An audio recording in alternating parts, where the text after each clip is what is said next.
Hello everyone, Louise here.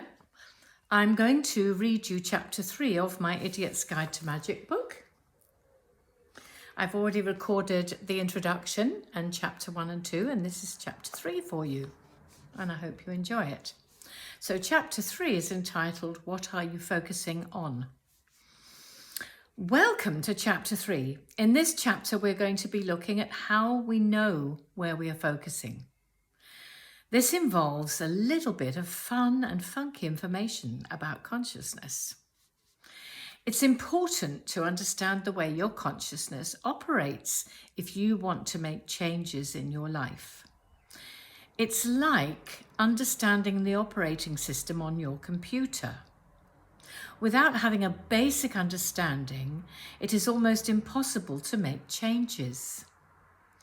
It is like being given a map of your internal world, which is vital in order to be able to recognize what you are focusing on, and therefore to know where you are coming from. Why? Because your focus is creating your reality. Where you are coming from creates your focus. Okay, so there are aspects of consciousness. Lots of modalities talk about consciousness. So first of all, let's define it. I checked in Wikipedia, go me, and this is what it said. Consciousness is the quality or state of self-awareness or of being aware of an external object or something within oneself. It has been defined as sentience, awareness, subjectivity, the ability to experience or to feel, wakefulness, having a sense of selfhood, and the executive control system of the mind.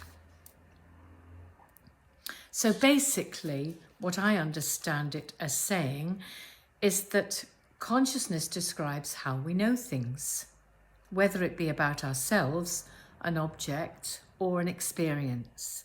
It's about a sense of being awake. Most of us feel that we are truly awake when we're awake. That is, as opposed to being asleep. But the trouble is that it seems to me to be something that we take for granted, and we're not generally aware of the different aspects or layers of consciousness that there are within us. I can feel you groaning, but stick with me. It's not complicated to grasp, and what I would like to add is that this is a premise, a working assumption. It is not an immutable law that is written in stone. It's just a good working version of consciousness, which once you can get your head around it, can help you to see what you do. So I've got a little diagram here, which you might be able to see. This says, which one's which? Oh, that's right. I drew it myself. That's super consciousness there, which is like your higher self. This is self-consciousness, which is our normal waking state. Unconsciousness, which is when we are not really aware very much. And this is the subconscious, which says yes and creates stuff. But we'll talk about that in more detail because we're going on to all these different sections about it. The superconscious, this refers to the intangible aspect of ourselves that can be understood as the higher self, the soul, our true nature, the bit that most of us don't normally pay much attention to, the part of us that connects us to the divine, and that is a feminine aspect. Oh, and before I go on, I'll just tell you that all of these three different modes of consciousness all feed into the superconscious, and the bit that holds the most energy, the input rather, that has the most energy attached to it, the subconscious will read that as, this is what they really want, this is what I really want, and says yes to it and creates it. but I think there's more about that in my book. So the superconsciousness is the higher self aspect of yourself or your soul. The self-conscious part, this is the awake part of us, the tangible part that we are most aware of, that can analyse, choose, decide, and which generally thinks it is running the show. And this is a masculine aspect. The unconscious, this is the part where our beliefs reside. It is a structure that we have created which generally actually runs the show. It is a structure which has been reinforced and put into place by our experiences and consequently thoughts and feelings. You know, those thoughts and feelings that arise out of somewhere and make you think you can't do what you would love to do. The doubts and fears reside here. It's our shadow side, and it's also a masculine aspect. The subconscious. Now this is the part I find the most interesting. All of the above three aspects of consciousness feed into the subconscious, which is our creative aspect. Sometimes this is called the universal subconscious mind. It is from here that we create our reality based on the input it receives. The input is coming from 3 different places. So how do you think the subconscious decides which input to go with? Because they're kind of all competing with each other, right? It is like the subconscious is listening simultaneously to 3 conversations or 3 different radio stations, and the one it pays the attention to is the one with the loudest voice. Simple as that. It looks to see which message holds the most power, or which is the strongest message, and says, yes, that's what we'll be creating then. As you can imagine, it can get very messy and confusing because the messages are usually conflicting and only one can get created at a time. The subconscious is likened to fertile soil. It will unconditionally receive a seed and it will allow the seed to grow. If you plant a seed in your garden, the soil won't say, I don't like this one, I'm not letting this one grow. It just accepts it. It is also like a womb. When the semen begin their race to get to the unfertilized egg, the most powerful one, the strongest and fastest that gets to the egg first, is the one that will be accepted. The egg won't say, nope, I'm not having this one, I'd rather have another one. It will blindly accept whichever one gets there first. The trick for us is to discover how to know which message holds the most power. To know which message is the strongest, because that's the message that our subconscious is going to say yes to, and that creates our reality. So we have to know, I'll repeat that a little bit, to know which message is the strongest, because that's the message that our subconscious is going to say yes to, and that creates our reality. The good news is that it is relatively simple to be able to wake up to these aspects of consciousness and thus give yourself the power to choose which of the messages you would like to use to create your reality. You only have to look outside yourself at your life to know which message holds the power and therefore which is being created. All 3 messages will always be present. It is the nature of us as human beings to have these 3 inputs running all the time. And once you train yourself to become aware of where you are coming from, you will develop the capacity to really change your life. The bad news, though, is that it takes practice to do this. It won't just happen from you knowing about it. You can't just read this in the book and then go off thinking it will just work without putting in a bit of effort. But I promise you it is possible, and the results are amazing. You will begin to see life so differently. There's an amazing exercise which powerfully demonstrates this principle of where the input is coming from and how you can get a totally different end result. It is called the unbendable arm exercise. It is something you will need to do with a partner, so you will have to go and find a willing participant to help you to do this, but you will both enjoy it immensely and get a lot out of it. So, having enrolled your partner, you will now need to position them standing up, facing you, with their weak arm in a V position,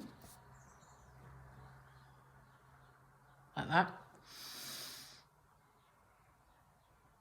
and their fingers lightly clenched. In fact, like that. You will have one hand on their shoulder and one hand on their forearm up near the wrist. You specifically tell them that you're going to attempt to bend their arm towards their body, and you tell them to be as strong as they can and do whatever it takes to try and stop you. Provided you are about equal in size, and actually even if you're not, 98% of the time, you will succeed in bending their arm. And I've even done it with men, and I've bended their arm. You know, it's size and shape and all that. It matters a little bit, but not a lot. So if you're about the same size as somebody, more or less, you'll still get a good result. So you bend their arm, and now you tell them to completely forget about that experience.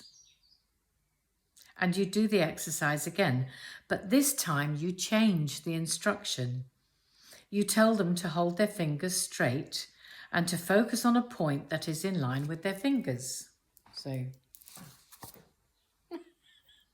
that was the bit I did first. Okay, so you focus on a point. You tell them to focus on a point that is in line with their fingers. You then tell them to imagine they are sending a beam of light from their hand up to this point that they're looking at. That's it. That's all they have to do. And then they must just focus on that no matter what happens. The result is stunning. 98% of the time, you will not be able to bend their arm.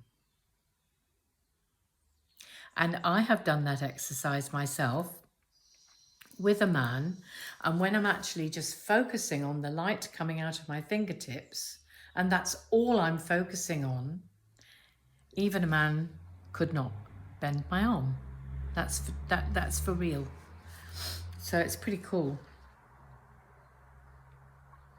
Then you repeat the procedure again using the first set of instructions about being strong and doing what they feel they need to do to prevent you from bending their arm. And again, you'll be able to bend it. Now you can take it in turns to complete the exercise a couple of times each and then discuss with each other what happened. It will make more sense, but if you can't bear to wait or can't find a willing partner straight away, don't worry. What you will have noticed is that the first time when your focus was on trying to be strong and doing what you thought you needed to do in order to stop your arm from bending, is that it actually weakened you.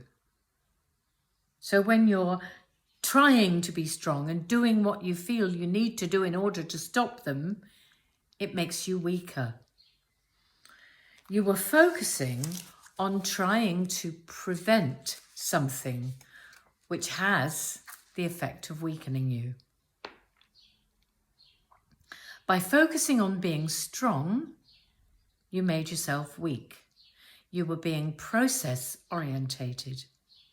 But when you were simply focused on creating something, i.e., the beam of light coming out of your fingertips, you became strong. And without effort of any sort, you were able to resist having your arm bent without actually resisting anything at all. It should have felt easy, effortless, as if you were in a natural state of flow. Changing your focus, in other words, totally changed your outcome. Nothing else changed, only the focus. So let's return to the question of how the subconscious mind knows what to create. As I said before, it recognizes which message is the most powerful, or another way of looking at it is which message has the most energy. The subconscious is smart. It can tell which message has the most energy. It doesn't discriminate, and it generally chooses the one that is tied in with your underlying assumption, which brings us back to our beliefs and the unconscious. Our beliefs are assumptions we have made about ourselves, which actually have nothing whatsoever to do with our natural ability, flow, and power. Here I go again, banging on about us being an all-powerful, divine, creative being. But that is the truth of who we are. And it is only our identity, ego, or false self, as it is sometimes also referred to, that puts a spoke in the wheel. This Idiot's Guide to Magic will enable you to train yourself to become aware of what your beliefs are, and therefore what underlying assumptions you hold about not only yourself, but also others and the world. It is a process of unravelling the layers like the layers of an onion. To me, that's a funny analogy because when you peel an onion, it can make you cry. And when you begin to peel away your layers, it can also make you cry. Your layers are made up of the beliefs you put there primarily in order to protect yourself. So these beliefs, you put them there primarily in order to protect yourself. Remember how we talked about being a child, a baby, and we had experiences that happened to us which were not that great, where we did not receive the validation of our pure creative spirit that we were looking for in our parents and the world. In other words, things happened which hurt us, and so we decided upon a strategy which supposedly would prevent us from being hurt anymore. When you start to peel away the layers, it can leave you feeling a bit exposed and vulnerable. Our beliefs are like a hard shell, which we have assumed, rather like a suit of armour. And when we start to let go of the armour, it can feel challenging. The suit of armour is also like a sort of veil that we wear through which we view the whole of life. How we perceive the world, the things that happen, how people are, how life is, all of this is coloured by our perception. It is a great big illusion which can prevent us from seeing the actual reality of any situation. It can prevent us from knowing what is true for us to do. It can prevent us from having clarity about any situation. A good example would be to imagine there had been an accident and there are several witnesses. Each witness will have a slightly different version of the story, also known as reconstructive memory. Memory doesn't work by replicating every detail perfectly every time over repeated playbacks, like playing back a video recording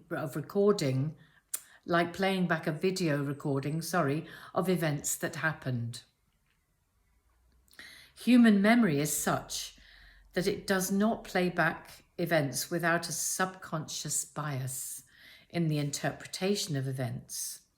And each person's interpretation will depend very much on their unconscious focuses, beliefs, and assumptions. We are unable to receive events without some kind of bias because we are always watching through the lens of our self-limiting beliefs with a cloak clouding our vision and our understanding. It's like a computer program running in the background which has the control, but we're not aware of it. It's unconscious.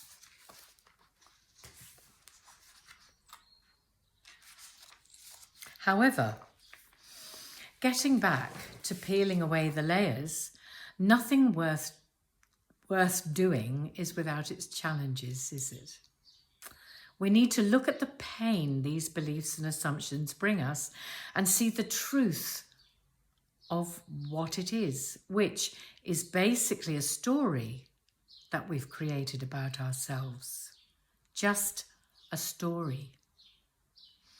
One of the easiest places to see assumptions, beliefs, and focus in action are in affirmations. I spent a number of years trying out affirmations with no real success. Lots of people believe that making daily affirmations about themselves will improve their life. One of the biggies amongst my friends and myself was to affirm that we were outrageously abundant or wealthy. Most of us want more money. Who wouldn't, right?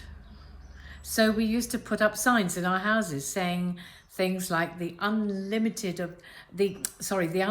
abundance of the universe is mine, or $1 million is going to be mine by next month, or some such thing.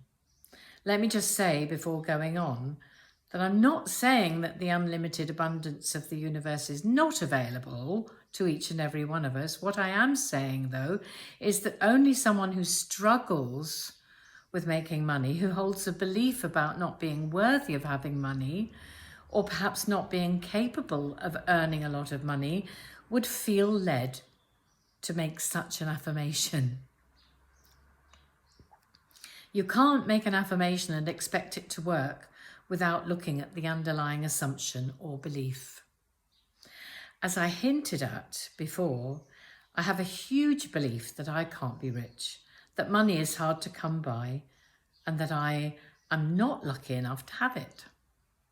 You can affirm until the cows come home, but unless you change where you are fundamentally coming from, you will not change your situation. To the subconscious, the underlying assumption or belief is the message that holds the power. And if the belief is about being incapable or not worthy of having more money, what will be served up to you by the universe is just more of the same. I know this firsthand. The trick is to learn to change the message that the subconscious is receiving. The beliefs will never change or go away, but you can create different outcomes by changing where your focus is going. So you can say 1,000,000 times a day, I accept the riches of the universe into my life now, but it will never happen unless you become aware of the underlying belief and change your focus. When I learned yoga, some 40 odd years ago now, this was explained to me via the analogy of watering plants. If you water a plant, it will grow. If you deny it water, it will eventually shrivel up and die. So in the garden of your mind, you only water those attributes and qualities that you desire. You don't water the weeds, which are the fears, anxieties, or negative things. The only problem was I didn't understand the bit about knowing which bits I was unconsciously watering. In the words of the great man Carl Jung, until you make the unconscious conscious, it will control your life and you will call it fate. So in other words, what you are focusing on unconsciously in your life will create more of the same stuff that you don't want. And when people, when you look at that statement again, until you make the unconscious conscious, it will control your life and you will call it fate. How many times have I heard people who are loosely called New Agers saying, oh, well, it wasn't meant to be. It wasn't meant to be. That's the same thing. You're not making the unconscious conscious, and so the unconscious is controlling your life, which is coming from you, nowhere else, but you call it fate. Or, you know, it wasn't written in the stars that I'd be able to have that. It wasn't my luck. So, carrying on, how many times do you hear yourself or someone else saying something like, I never had good luck. These things always happen to me. I'm not destined to be X, Y, or Z. I don't have what it takes to become whatever.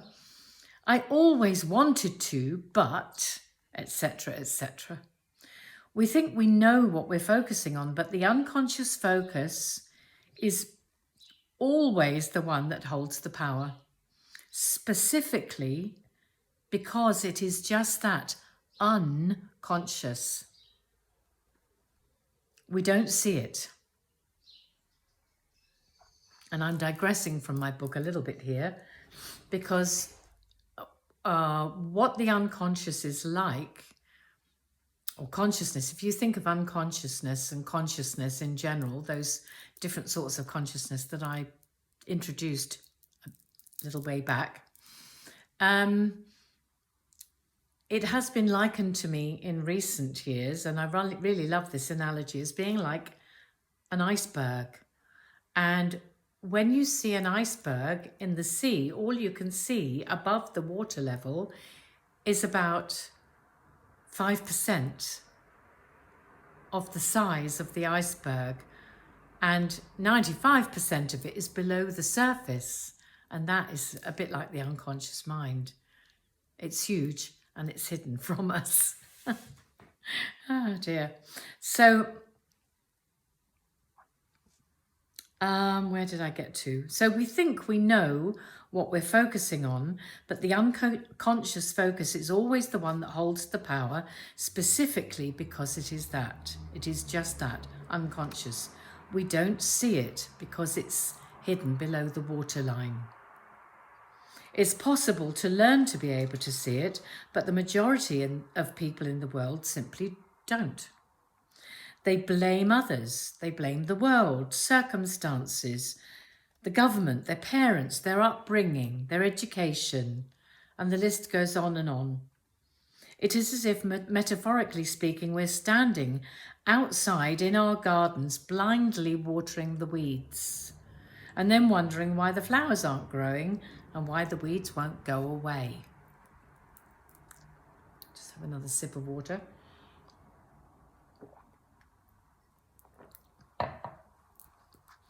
Our beliefs then, as I mentioned before, are in place as a form of protection, like a suit of armour. They're based upon what we most fear, what we want to avoid in our lives, and therefore most of us have the amazing ability to create the things we are most scared of, or that we just don't want. We seem to be able to create the opposite of what we would truly want. Take me as an example. One of my biggest fears was that I would end up old and poor. I tell this story a lot. It's quite embarrassing, really.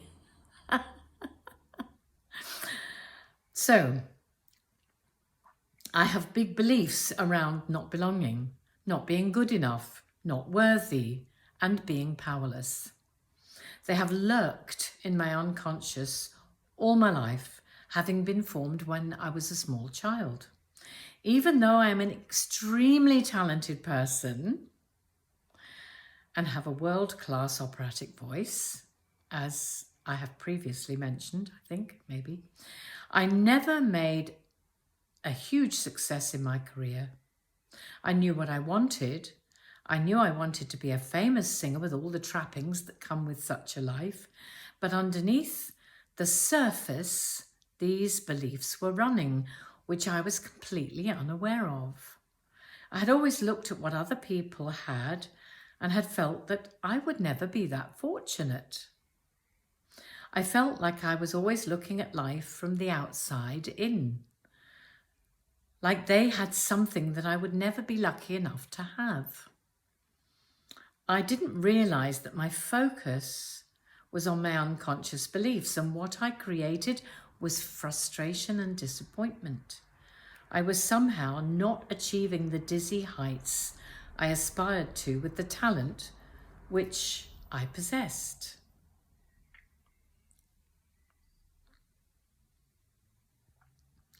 My first husband became jealous of me going out to work as a singer and performer. He worried that I might be unfaithful while I was away on tour. And funnily enough, his focus created his reality, because at the end of our relationship, that's exactly what I did. Understandably, life became uncomfortable, and it began to feel like it was wrong of me to want to go out to work. And I ended up leaving him. We did what people do in those situations, each blaming the other. What was really creating the situation for me were the unconscious beliefs I held about myself, my life, and how I perceived the world. And that would have been the same for him, because we co-create in relationships in that way. I continued to have difficulty finding work, as I then struggled with being a single mother, trying to balance raising our daughter with working away from home. It was a difficult time for me, as I felt guilty going away and leaving my daughter, even though she was well looked after by my parents. As a result, I was not single-mindedly focused on my career anymore. Fewer job opportunities came my way, thus proving to myself that I was not good enough, not worthy of it, and that I did not belong in the world of success. Then came husband number 2. Strangely enough, even though he was a completely different sort of man from number 1 husband, he also became jealous of me going out singing and performing. He would get upset about it if I had to go away and work overseas, making life awkward and difficult. I fluctuated between anger and feeling guilty. He too was afraid I would meet someone else whilst away on tour. That never happened this time, because we left the UK to live in Australia with our young son, where my career virtually died a death. Both of us were operating unconsciously from our beliefs. In the UK, he had a flourishing career as a scenic artist and was in high demand with all the major theatre companies and opera companies around the UK and Europe. But he had a yearning to return to Australia, where all his family lived and where he wanted us to raise our son.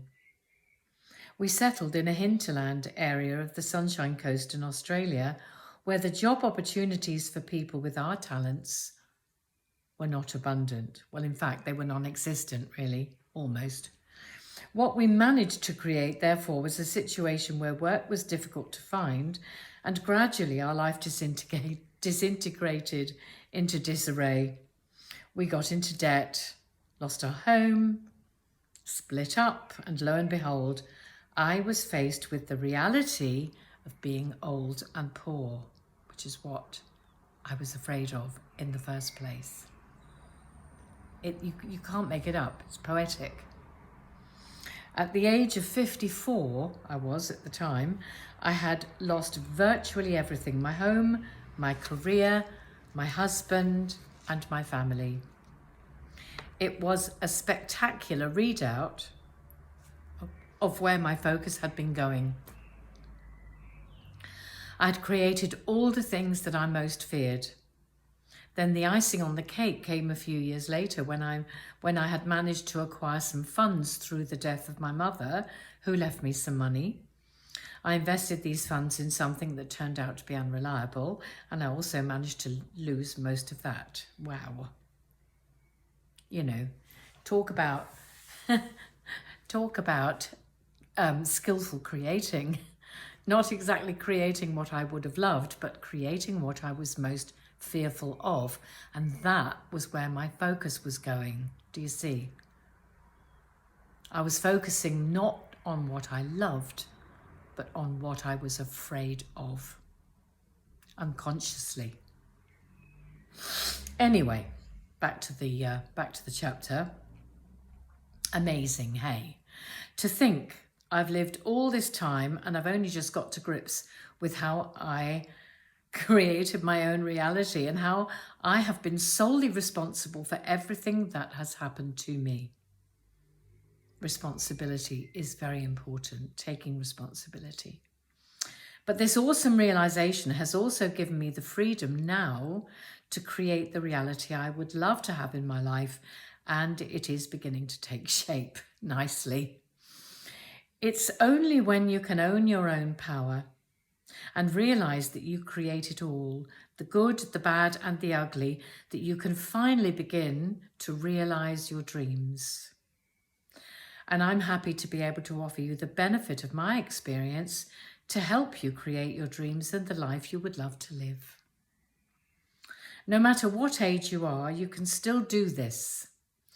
And it will ultimately make the world of difference to everything in your life, your health, your wealth, and your happiness, which for us older folk can be a major, can all be major preoccupations. For now, let me lead you back to the focus we give to creating reality and beliefs.